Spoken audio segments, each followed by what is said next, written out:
All right, I'm here again. So David, the man after God's heart. I mentioned in the last video the obvious flaws you still saw in David's life. And then you're asking yourself, what exactly is what makes him that endearing to God? I think one of the very strategic things I've seen about David is the fact that he was a man that always inquired of the Lord. And I think that is one character, that is one attribute, that's one lesson all of us can learn from the life of David. Look at that chapter 23, how that he inquired of the Lord. Some people were coming against Keilah, which was one of the tribes of one of the little towns in Judah, and he was like, God, should I go and help them? God said go. He confirmed again. God said go. He went there. He actually delivered Keilah from the enemies. And then Saul heard that, David is in Keilah. And then Saul started planning to go and capture and kill him in Keilah.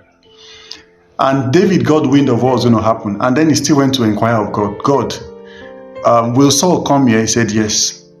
He says, God, will the people of Keilah, will they give me up? Will they betray me? God said, yes. And then what did he do? He just packed everything and he left Keilah.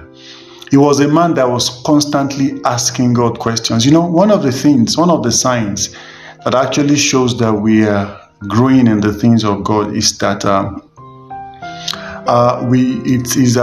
prayers are not just going to be asking for things alone. It's good to ask for things, yes.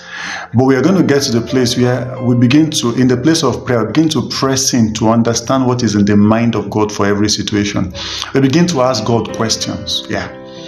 Personally, I actually have a book and then I have in quotes.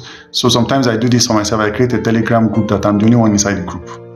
And then when some things come to mind, I ask God questions. I just type down questions there. I have a group for questions. And then when it's time to pray, I just take those things and begin to just read through them again, begin to just pray in the Spirit, asking God questions.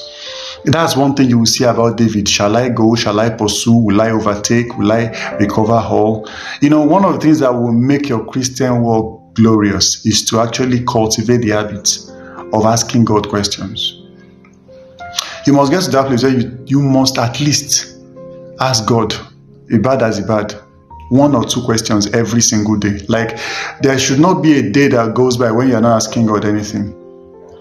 Because if you're not, I'm not saying asking him to give something, but asking him questions, asking to know, asking for knowledge is what makes you intelligent and wise, and then it puts you at the helm of affairs. It makes you to be in charge of things.